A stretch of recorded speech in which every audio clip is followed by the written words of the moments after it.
जसे शरीराला रोज साबणाने घासून स्वच्छ आणि ताजेतवाने करावे लागते, तसेच मनाला सुद्धा स्वच्छ आणि उत्साही राहण्यासाठी रोज प्रेरणादायी सुविचारांची आवश्यकता असते. काही लोकांचा असा गोड गैरसमज असतो की उपदेश, सुविचार आणि सल्ला फक्त इतरांना देण्याकरिता आणि इतरांनी आचरणात आणण्याकरिताच असतात. जे लोक तुमचा द्वेष करतात त्यांना तुमच्यावर प्रेम करायला लावण्यात वेळ घालविण्याऐवजी जे लोक तुमच्यावर प्रेम करतात ते तुमच्यावर आणखी प्रेम कसे करतील याकडे लक्ष देणे अधिक चांगले. ज्याने आयुष्यात काहीच साध्य केले नाही त्याने तुम्ही काय करायला हवे हे तुम्हाला बिलकुल सांगू देऊ नका. तुमच्या आयुष्याचे नियंत्रण तुमच्या स्वतःच्याच हाती ठेवा, नाहीतर ते नियंत्रण दुसरे कोणीतरी घेईल. बदल कुणीही घडवून आणू शकतो.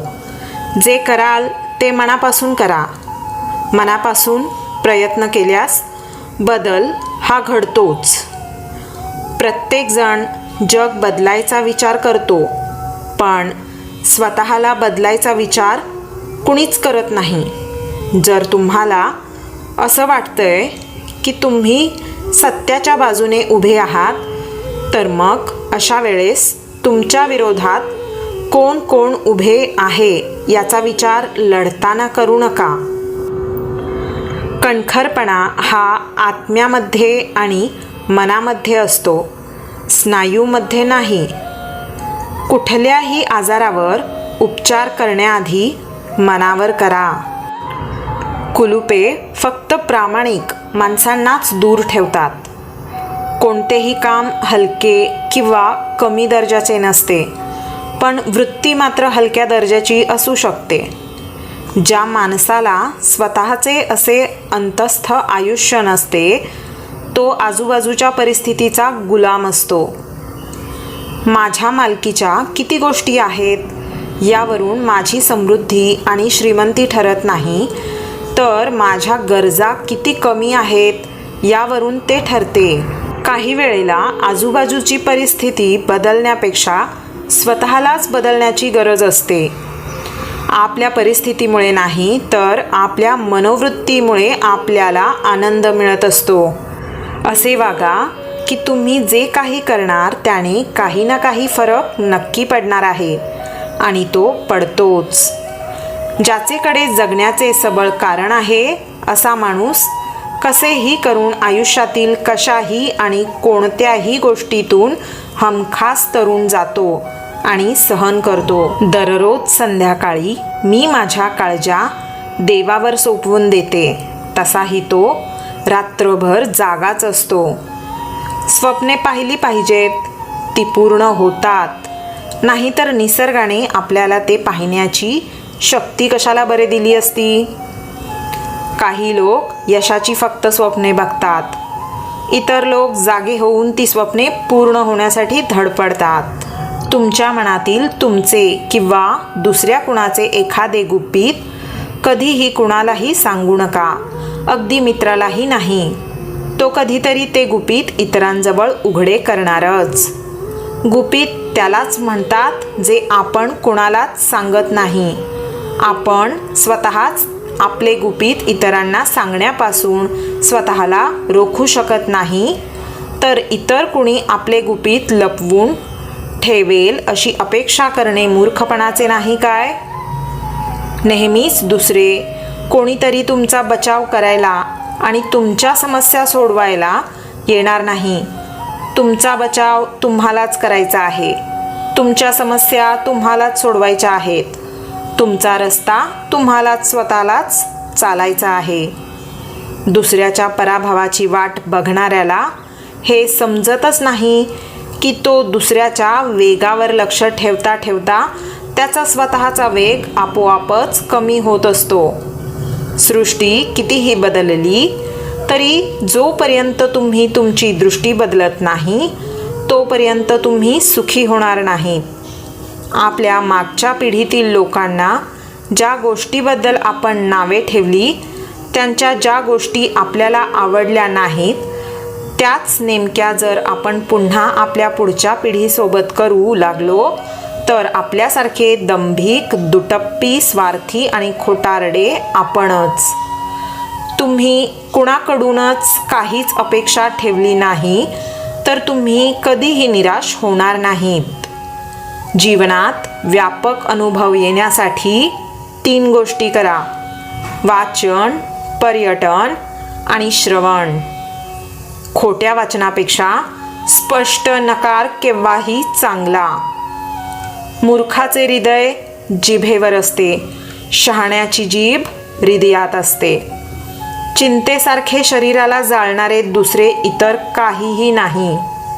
इतरांबद्दल तोंडावर स्पष्ट बोलणारा व्यक्ती इतरांनी त्याचेबद्दल स्पष्ट बोलल्यावर का दुखावतो?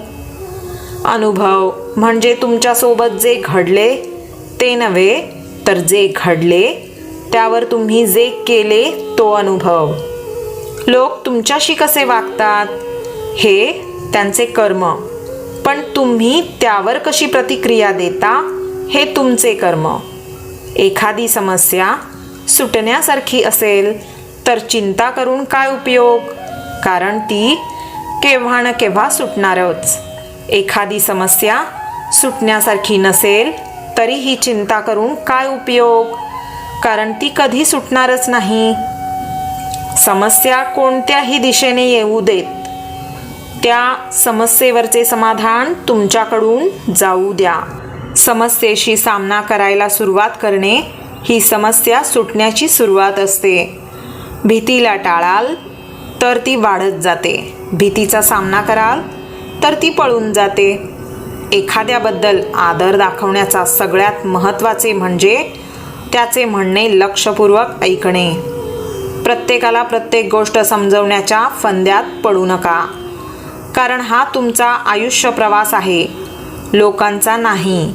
ऐकणारे लोक आपण सांगतो त्यातले जे त्यांच्या सोयीचे आहे तेवढेच घेतात आणि स्वतःच्या सोयीनुसार अर्थ लावतात. प्रशंसा स्वीकारायला आणि करायला शिका. जेवढी टीका कराल तेवढीच प्रशंसासुद्धा करा. एखाद्याच्या प्रत्येक दोषावर तुम्ही टीका करता का? तर मग त्याच्या प्रत्येक चांगल्या गोष्टीचे कौतुकसुद्धा करा. टीका करण्यात शब्दांची उधळपट्टी आणि कौतुक करण्यात शब्दांची काटकसर करू नका. जो प्रशंसा करू शकत नाही त्याला टीका करण्याचा सुद्धा अधिकार नसतो. सगळीच वादळे आपल्याला उद्ध्वस्त करण्यासाठी येत नसतात. काही वादळे आपल्यातील सामर्थ्याची आपल्याला जाणीव करून देण्यासाठी येतात. एखादी व्यक्ती जेव्हा आजारी असते तेव्हा कोणत्याही औषधापेक्षा सुद्धा सहानुभूतीचे 2 शब्द आणि लवकर बरे होण्यासाठीच्या शुभेच्छा या जास्त परिणामकारक ठरतात. ज्यांना मित्र नसतील त्यांनी ते मिळवावेत, ज्यांना मित्र असतील त्यांनी ते जपावेत. मित्रांशिवाय जगण्याची वेळ शत्रूवरही येऊ नये. लहान सहान निर्णय ताबडतोब घेण्याची सवय लावा, म्हणजे महत्त्वाचे निर्णय घ्यायला तुमचे मन मोकळे राहील.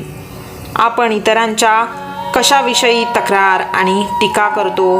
अशा गोष्टीविषयी ज्या आपल्याला आपल्याबद्दल आवडत नसतात. सर्व सुखी कुटुंबे एकसारखी असतात, पण प्रत्येक दुःखी कुटुंब आपापल्या पद्धतीने दुःखी असते. होय म्हणणे ही एक सवय होऊन जाते. लोक तुमच्याकडून तीच अपेक्षा नेहमी ठेवतात, म्हणून योग्य तिथे नाही म्हणायला शिका.